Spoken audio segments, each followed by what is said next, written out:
Hello, I'm back. Again! Again, yes, again. Okay.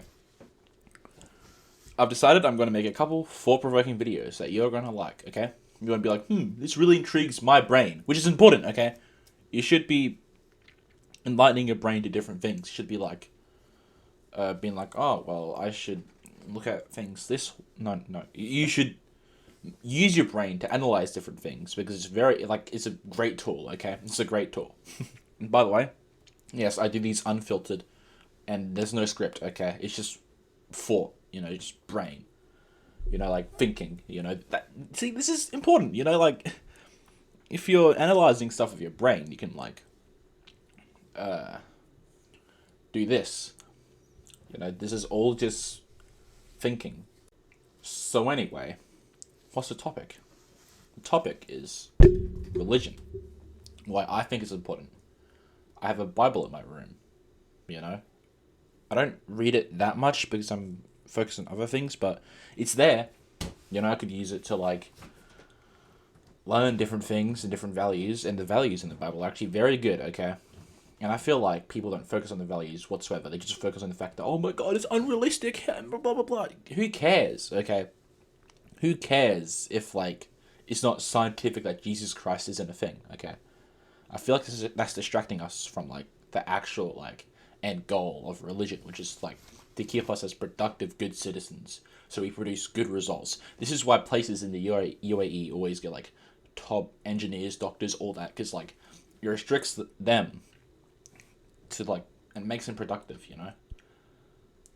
That's the magic of, the Quran and the Bible. You might be thinking, oh, this guy's preaching to me. Oh my god. No, I'm not, okay? It'd be lovely if, this causes you to, all I want you to do is just to respect religion, because I feel like a lot of people nowadays just don't respect religion whatsoever. I experienced that a lot. I grew up, my family was religious, but they just abandoned their religious past for some reason. And now they're strictly atheist, So I kind of, experienced a lot of that, anti-religious flavor, Not just in my family, too. It was, outside of my family. There was a lot of people who I knew who were like, oh, religion is bad. Sex before marriage. Sex after marriage. They... It was so pathetic because, they never understood why, those principles existed. They're just like, oh, it stops us from having pleasure. There's a reason why. Okay, there's a reason why. When you look at the West today, a lot of people are very, sex obsessed, Which is a problem because no one's ever focusing on, their goals because of that, Not focusing on their purpose. And I think purpose is very important because it keeps you, focused on, a goal, and it builds you up to be, a very strong person indeed. And purpose is where money comes from, Because, if you're so focused on, one topic, like history, for example, you could become an author, where you just write about intriguing events. See, I should do that.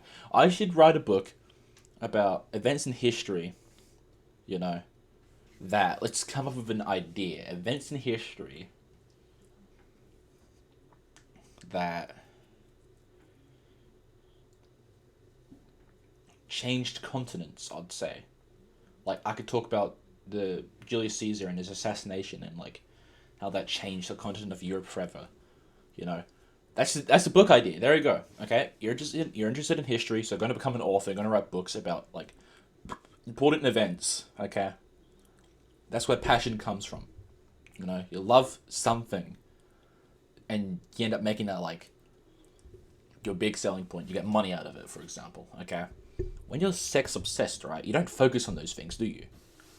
You just focus on losing our virginity, which is a massive trap you don't want to get into, because that means you're just gonna waste so much time, and you're not gonna get a result as a strong man. You're just gonna get into one really bad relationship, and it's not gonna go well for you. So I think passion is very important. So why am I bringing this up? It's because the Bible and the Quran both prioritize passion above those things. There's a reason why it restricts your freedom, because it wants you to go down that route, the good route, the passionate route. Okay, it's not evil. You know, it's not evil at all. People don't understand that. When you look at an ideal, like you got to look at why they want to do that, right? This is something I've kind of observed. You know, I used to be like, oh, I hate the left wing bad, but like I kind of looked at it and I'm like, no, they're not that evil. You know, like they have views that I really disagree with, but like when you look at it, the reason why they think that is because they think that's how like you can solve the world's problems. You know, everyone thinks in that way. You know, conservatives think that gun rights should be a thing because that's how they think they can solve the problem of crime, right? Or I guess like property crime or whatever. Like when someone's like trying to, it's not called property crime. What the hell? Okay, like when someone's trying to hurt you, you know, there you go, self defense. They think it'll solve that problem, right? Same as leftists with abortion, you know, they think that will solve a lot of like pregnancy problems and all that, and it'll keep. I don't know, but like, you get what I'm saying here, right? Every ideal has like a reason for why it's there. It's not all evil, okay? So, the Quran and the Bible are there so they can keep people productive and being good citizens, and thus you're like, there's a reason why, like, it's always like the Christian kid that's really good at everything at your school, right? It's kind of become a stereotype. That's for a reason, because it's keeping him productive, you know? That's very important. Like, a lot of people at church are, like, really good at, like, all these instruments, all these things and all that. So that's, like, the importance of, like, I think, passion and religion. Now, this is my next part. In our evolutionary brains, you know, we end up getting to the point where we ended up, like, having belief. And belief came with worship, right? The reason why, if you're worshipping, like, bad influences, like black rappers, rappers in general, not just black rappers, just rappers in general, you know? Well, I wouldn't say rappers in general. Actually, no, there we go. Yeah, if you're worshipping rappers or, like, Hollywood celebrities or whatever, that's not good, because you're not going to get, like, any value out of that. Unless, like, for example, it's Tony Robbins, or maybe it's, like, someone who's really keen in getting others into their position, okay? Worship is very important. With religion, right? It's telling you to worship this one dude. And if you kind of, like, listen to what he does and says through delayed gratification, you'll make it to, like, a better life afterwards, which is very important, because when you worship someone, you follow their beliefs, right? We all worship someone, you know? Your mum could worship, I don't know, goddamn some guy on The Project. Who do I worship? I worship a lot of self-help gurus or whatever, like Tony Robbins, that's an example. There we go. He's great.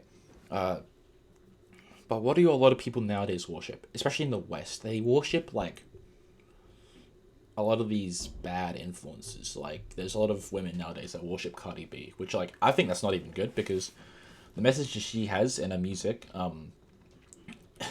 very bad, okay? You don't want to be doing that stuff at all. That's definitely a big problem, because what I see there is, like, when you're kind of, like, listening to that music and following, like, her messages because you worship her, right? You're kind of limiting yourself in, like, the grand scheme of the dating market, or, like, in terms of, like, maturity and growth, because what's going on there is that it's telling you to, like,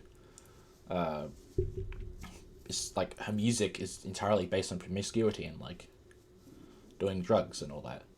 So when you compare that to, like, someone like Tony Robbins, his beliefs are literally based on, like, success. She's like, be successful, you know, and be happy, you know, like, that's literally all it is, you know. So who do you want to, like, side with? Okay, who do you want to worship? Cardi B or Tony Robbins? Exactly. So, like, religious people don't have this problem, because they already, like, worship this one divine being in the sky that, like, tells them what to do, and it's very important, okay? I think that's, like, a pretty big, valuable lesson, you know? That's a tip, okay? Worship the right people. Now, this is gonna get... this is more gonna be focused on, like, opinion now, okay, with how people look at religion, right? I hate this entire narrative. Like, it's unrealistic. How can there be a big being who created everything, who exists, blah, blah, blah? How could he be resurrected every Easter? Look, there's a reason. Look, when you're focusing on, like, realism, right? You're not focusing on, like, success, are you? You're just focusing on, like, this is the truth, you know, go get it. Soup's up, piggies, you know? Yeah, so the problem here is that you're not you're just not going to listen to the values out of the Bible. You're just going to think, oh, it's a load of baloney because like this is so unrealistic that like this man could exist, and that's the problem, you know. You're just going to be mediocre, and that's not how you succeed.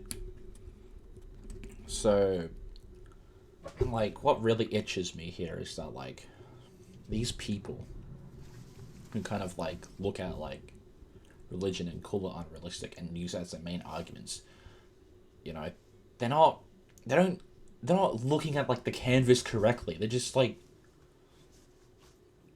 I said, they avoid all the beliefs because they're not looking at belief, and like they use that as like one of their main fuels to like not getting into religion, you know, just like denying it altogether. You know, yes, I get it, you know, it's like this stuff didn't happen, blah blah blah, but like aren't you gonna listen to like the stories and the value that like is inside of them, you know? And it's such an immature way to look at things, just to not, you know, look at like the positive side of it and like the values that come out of like the Bible, and to just more be like, oh, science told me that the Big Bang happened. It wasn't just some dude creating stuff, you know, which is like I think a very immature way to look at things. Very much. Now let's start looking at some history, okay? A lot of religious countries back then, like, they're going to look at Europe and United States, right? They used to have, like, a very strong masculine core within their, like, country, you know? And that was, like, very, you know, it was there because, okay, I don't know what I'm saying, but, like, because of the religious values they held, they had like very strong masculine core. Like every man was very masculine, every woman was very feminine. You know, they all like contribute to society in their own ways, and that caused these countries to be very much more effective at war, producing good results. You know, of course, there's like a lot of problems with like economic corruption. Yeah, corruption was still like a thing back then, but they definitely had like a strong core, you know, they had the nuclear family. There wasn't anything to worry about. But like nowadays, religion's completely like it's not looked at very lightly nowadays in the West, and the problem is that these values are being completely like thrown out of like it's just been disregarded. So what's going on is that like we don't really have a strong populace anymore because the reasons I explained before, you know, they're not really focusing on any goals. They're just being like, oh, blah, blah, blah, blah. I'll just focus on goddamn promiscuity, gross. Not really staying intact, you know. So they're kind of just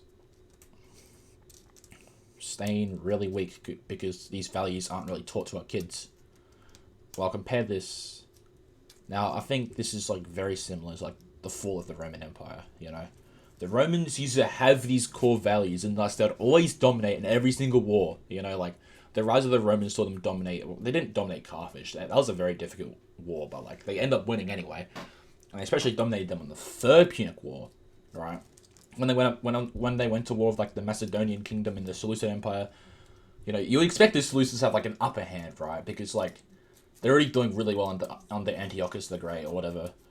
No, they don't win at all. The Romans go in there and smash them to pieces, you know. Why? Oh yeah, let me explain more examples. They also ended up like defeating Gaul and all that kind of stuff. Why are they so strong? You know? They were so strong before they got corrupt, and that was because they kept their values intact. Now, fast forward to like 100 to 300 AD, I think. that was when the Roman Empire really started to like collapse. Why were they collapsing? The main reason I would say they started losing a lot of spiritual like value and connection. They started a lot of corruption started to happen, like economic corruption, sexual corruption, all this kind of stuff in the Roman Empire, right? So the problem is that like that kind of caused their people to be more focused on like their own self pleasures, and thus the Roman Empire just fell to barbarians and all that because they had like their values intact, and they ended up like annihilating the entire empire. Like so yeah, and what's even more intriguing is that the Western Romans fall. Then look at the Eastern Romans, the Byzantine Empire. They got their values together under Justinian, and they end up dominating everything they saw. You know, they absolutely ravaged. They just won every war. I don't know if they won every war, actually. Oh, yeah, there are a couple of wars against the Sasanians that they lost, but, like, still, they completely, like, steamrolled Europe, you know? Kind of. I'll just say the Mediterranean. They steamrolled the Mediterranean in a way. So you just compare them, you know, like, the Byzantines restored those values, and they ended up, like, winning a lot. So that's why they ended up, like, being very different to everyone else in the Dark Ages. They're, like, completely, like, economically stable, and it's interesting because that really shows how important religious values are. So here's the keynotes you should take into this, like, okay. Make sure to look at things in, like, this more optimistic way, like, just understand it, okay? Understand religion, and be like, just respect it, okay? And what's that other point that I just talked about, like, earlier? I forgot. My Alzheimer's really kicking in. Anyway, yeah, that's the point, okay? So yeah, just think about it for a while. It's very interesting.